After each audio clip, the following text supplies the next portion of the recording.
मीरा जी का भजन है, तो सुनिए फिर समझिएगा कि क्या संदेश देना चाहती हैं।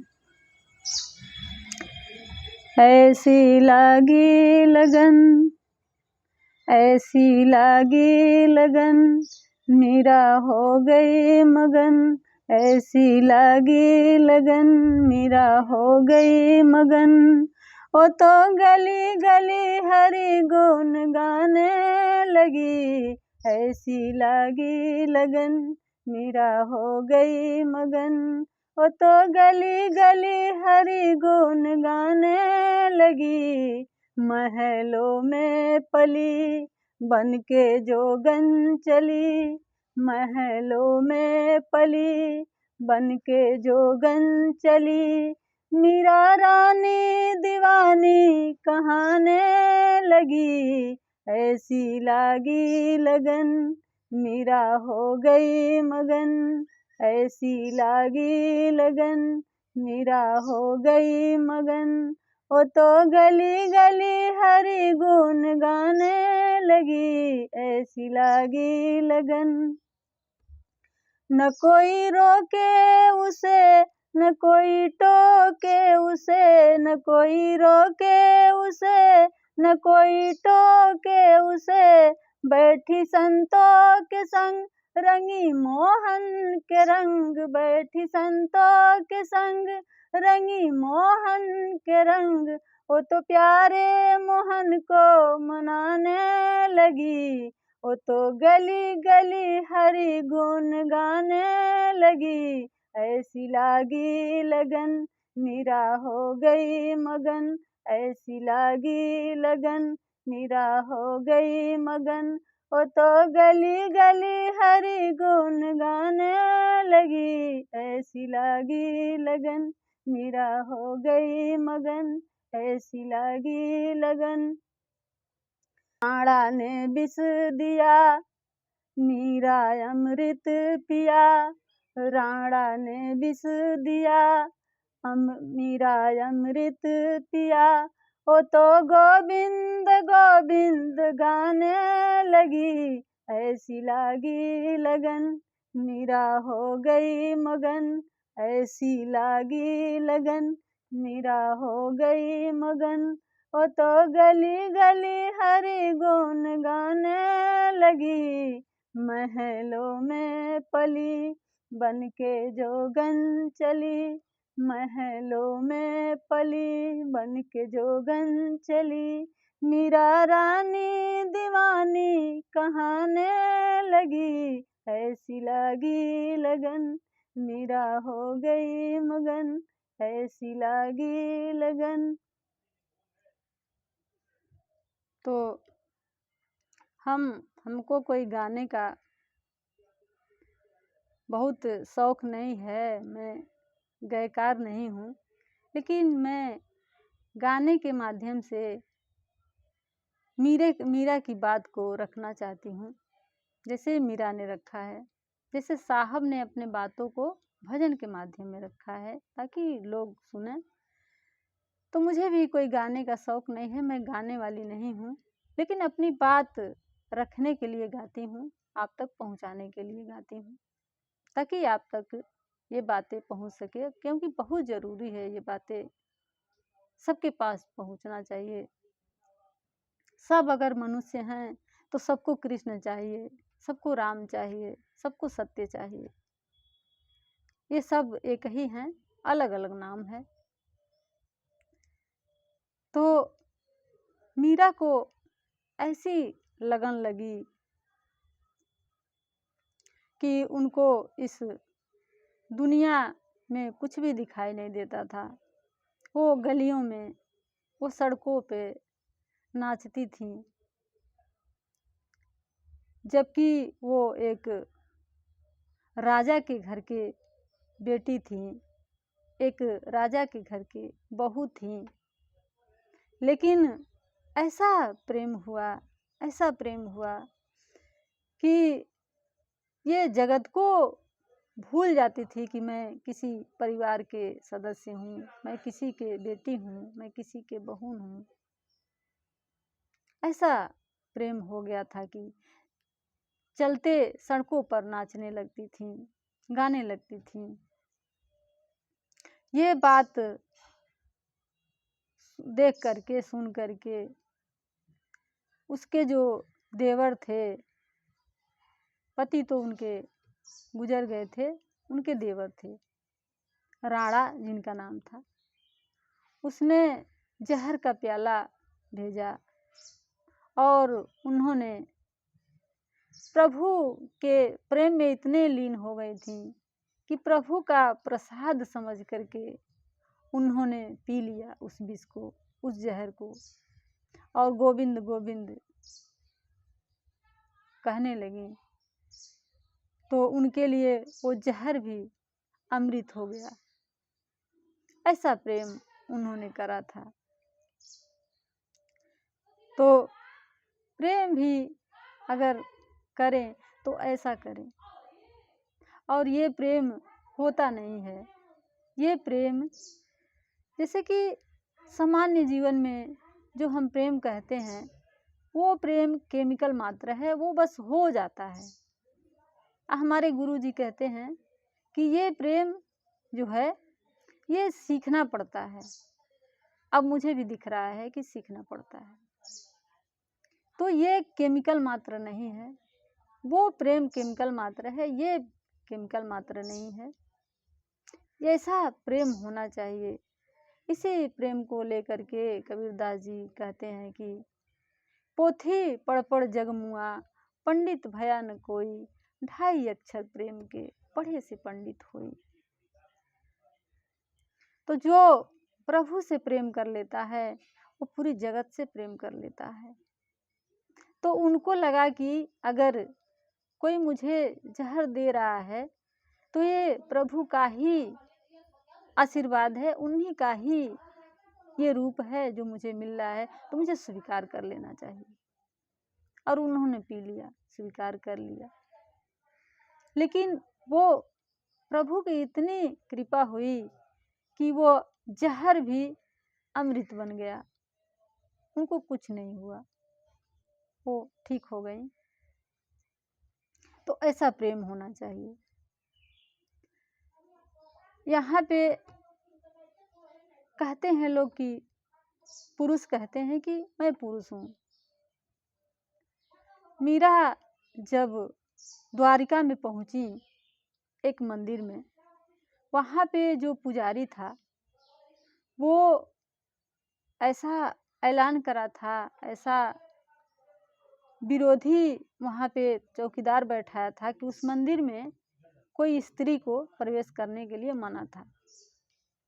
कोई स्त्री नहीं उस मंदिर में जाती थी। और जो पंडित था, पुजारी था उस मंदिर के, वो कभी स्त्री नहीं देखा था, वो उसी में रहता था और पहरेदार लगवा दिया था कि कोई स्त्री ना आने पाए। तो मीरा जब नाचती हुई और अपनी गिटार और अपनी करताल बजाती हुई जब मंदिर में प्रवेश की, तो जो पहरेदार था वो सब तो मुग्ध हो गए। थोड़ी देर के लिए वो सब मुग्ध हो गए और उतने देर में मीरा मंदिर के अंदर प्रवेश कर ली। फिर वो पुजारी जो था वो नहीं मुग्ध हो पाया। पुजारी के हाथ से थाली जो था पूजा वाला वो गिर पड़ा। वो गिर गया और बोला कि ये स्त्री कैसे अंदर आ गई, स्त्री कैसे अंदर आ गई। तब मीरा ने बड़ा सुंदर जवाब दिया था। मीरा ने एकदम सहजता से बोली कि तुम अपने को पुरुष मानते हो क्या? क्योंकि पुरुष तो एक ही हैं, वो परम पिता परमेश्वर कहिए, कृष्ण कहिए, राम कहिए, सत्य कहिए, वो एक ही हैं जो पुरुष हैं। बाकी सब तो यहाँ पे स्त्री हैं इस जगत में।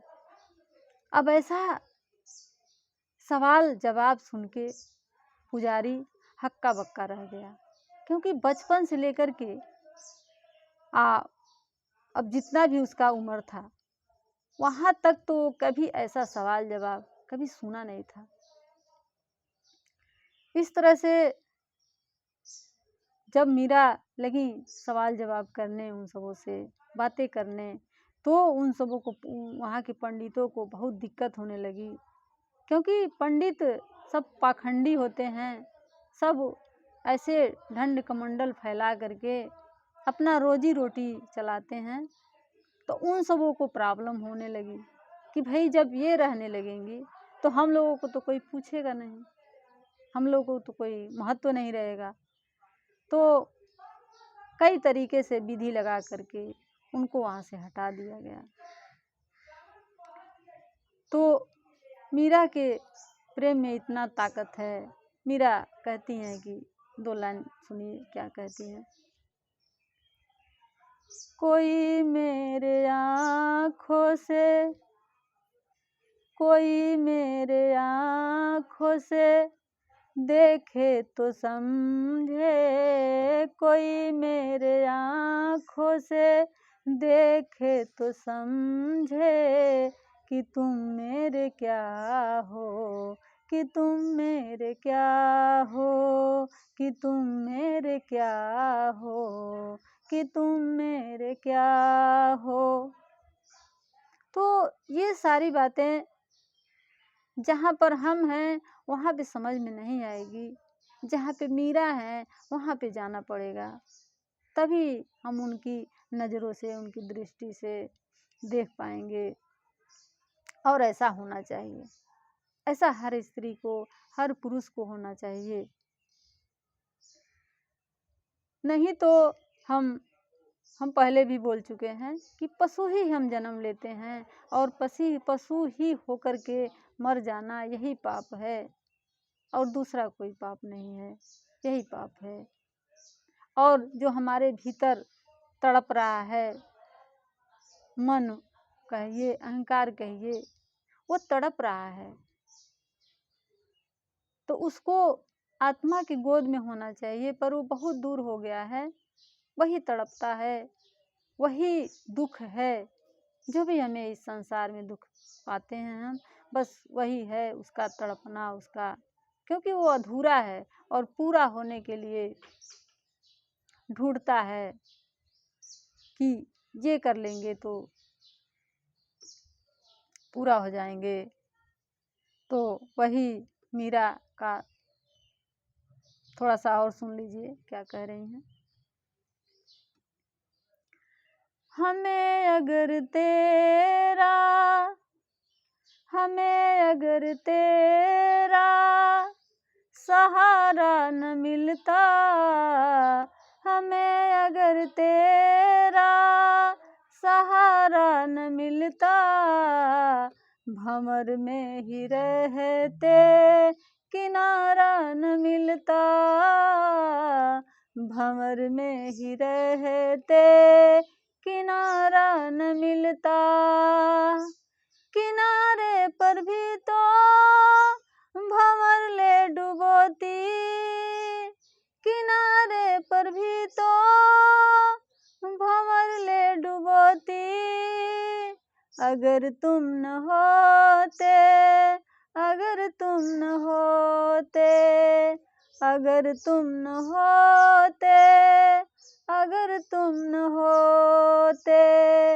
हमें और जीने की चाहत न होती, अगर तुम न होते, अगर तुम न होते, अगर तुम न होते, अगर तुम न होते। तो मीरा बहुत मतलब बातें नहीं बोली थी, बस उनका जीवन ही, उनका भाव ही समझना था, देखना था, जो उनको अच्छे से पढ़ेंगे, जो समझेंगे। साहित्य पढ़ना पड़ेगा अच्छे अच्छे, तभी जाके हम इन सारी बातों को समझ पाएंगे, तभी जा कर के हम कहीं पहुंच पाएंगे। नहीं तो उस तरह से तो कीड़ों मकोड़ों की ज़िंदगी जिएंगे और मर जाएंगे।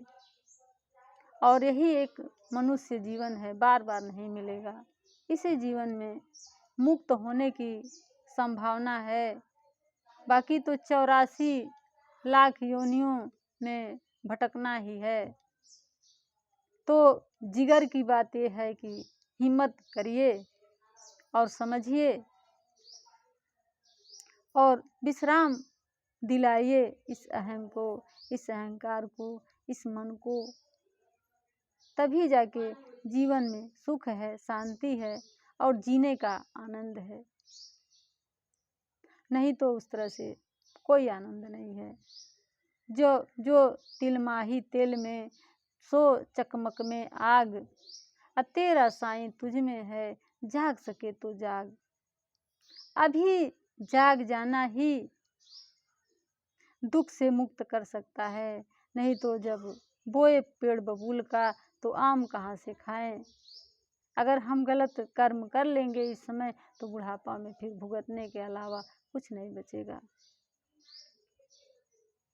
तो हमें समय रहते समझ लेना चाहिए, क्योंकि कबीरदास जी कहते हैं कि काल करे सो आज कर, आज करे सो अब, पल में परलय होएगी, बहुरी करोगी कब। ये अहंकार बहुत डरता है, तड़पता तो है, बिलखता तो है अपने पति के लिए। वही पति जो आत्मा है, जो सत्य हैं, उनके लिए ही छटपटाहट है इसके, लेकिन ये समझ नहीं पाता है, ये अनाड़ी है, ये नहीं समझ पाता है। तो हमें, हमारे पास विवेक है, बुद्धि है, तो ऐसा भ्रम सतगुरु ही हटा सकते हैं, पर्दा वही हटा सकते हैं। तभी हम कहीं पहुंच पाएंगे, तभी हमारा जीवन सार्थक हो पाएगा।